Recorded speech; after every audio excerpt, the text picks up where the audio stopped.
দেশের মানুষ জামাতকে রাষ্ট্র ক্ষমতায় দেখতে চায়, বললেন সাবেক এমপি গোলাম পরোয়ার।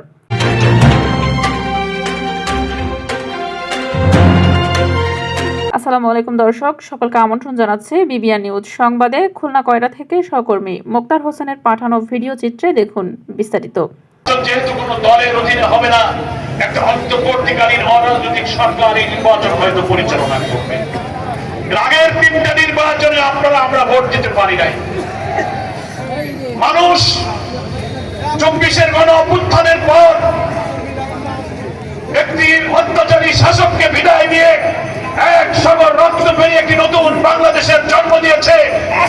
18 কোটি মানুষের গণ আকাঙ্ক্ষা পূরণের মধ্য দিয়ে আমরা একটি নতুন মানবিক বাংলাদেশ তৈরি করতে চাই।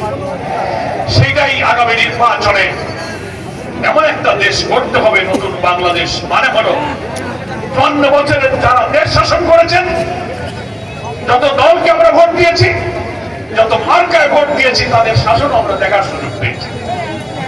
কোন সরকার, কোন দল যারা এই 54 বছর দেশ শাসন করেছেন, বুকে হাত দিয়ে কোন দলের নেতারা বলতে পারবেন না যে আমার দলের কোন নেতা, কোন কর্মী, কোন এমপি, কোন মন্ত্রী কেউ দুর্নীতি করে নাই। এমন কোন দল বাংলাদেশে নাই। একটা দল, সেটা হলো জামাত ইসলামী। একটা দল, সেটার নাম ইসলামী ছাত্র শিবির।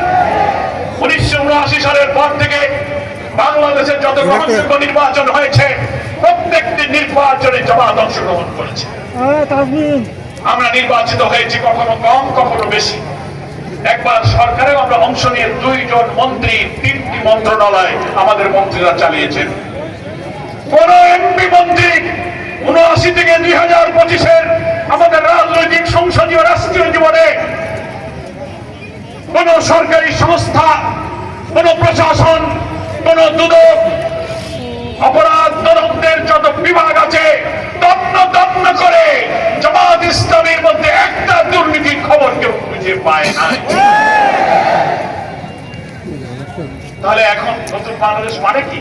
এমন দেশ হবে যার শাসকরা দুর্নীতি করবে, এমন বাংলাদেশ হবে যারা চাঁদাবাজি করবে না, মাস্তানি করবে না, ভিন্ন মতের লোকদের উপরে নির্যাতন করে বিনা কারণে ধরে ধরে জেলখানায় পাঠাবে না, ক্রস ফায়ার নেবে না, আলেম ওলামা ইসলামপন্থীদেরকে মৌলবাদ, প্রতিক্রিয়াশীল, রাজাকার, স্বাধীনতা বিরোধী গালি দিয়ে কোরআন হাদিস বই পুস্তক বাড়ি ফেলে জঙ্গি মনে করে মায়াবন্ধদেরকে পুরুষদের ধরে নিয়ে জেলে দেবে, এরকম কোন সরকারকে আমরা নতুন সরকার মনে করি না।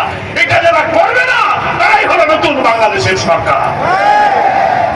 পরমত ভিন্ন মতকে যারা বরদাস্ত করবে, বিচার ব্যবস্থাকে দলীয়করণ করে অন্যায় ভাবে নিরপরাধ মানুষকে যারা ফাঁসি দিয়েছে, নতুন বাংলাদেশ মানে হলো বিচার ব্যবস্থায় তারা ইনসাফ পাবে, সুবিচার পাবে। কি বলেন, ঠিক কিনা? বাংলাদেশের অর্থনীতির টাকা লুটপাট হবে না, বিদেশে চলে যাবে না। 18 কোটি মানুষের খাওয়া পড়া, বাড়িঘর, শিক্ষা, চিকিৎসা, বাসস্থানের নিশ্চয়তা দিতে পারবে যে সরকার, সেই সরকার হলো নতুন বাংলাদেশের সরকার। আপনারা সোহরাওয়ার্দী উদ্যানে জামাত ইসলামীর মহাসম্মেলনে অনেকে গিয়েছিলেন না? কারা কারা গেছিলেন হাত তোলেন? আলহামদুলিল্লাহ, অনেক লোক গিয়েছেন। আর যারা জাননি তারা তো টেলিভিশনে আর মোবাইলে, ইন্টারনেটে দেখেছেন না? আমাদের প্রিয় আমিরে জামাত কি চমৎকার বক্তৃতা করতেছিলেন, কিন্তু হঠাৎ অসুস্থ হয়ে তিনি পড়ে গেলেন। আবার উঠে দাঁড়ালেন, আবার পড়ে গেলেন।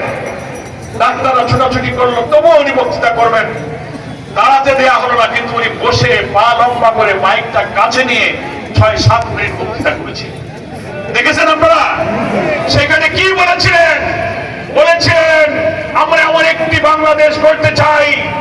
এতদিন আমরা ফ্যাসিস্টের বিরুদ্ধে সংগ্রাম করেছি, আগামীতে সংগ্রাম হবে দুর্নীতির বিরুদ্ধে সংগ্রাম।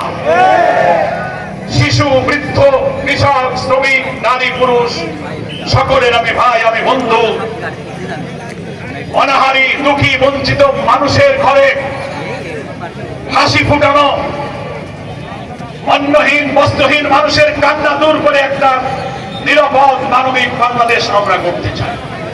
উনি সেই বক্তৃতায় বলেছিলেন, জামাত ইসলামী এমন সরকার রাষ্ট্র কায়েম করবে, তাদের কোন মন্ত্রী, এমপি যারা নির্বাচিত হবে দুর্নীতি তো করবেই না, সরকারের দেওয়া কোনো প্লট, কোনো জমি, ট্যাক্স ফ্রি গাড়ি তারা ব্যবহার করে না।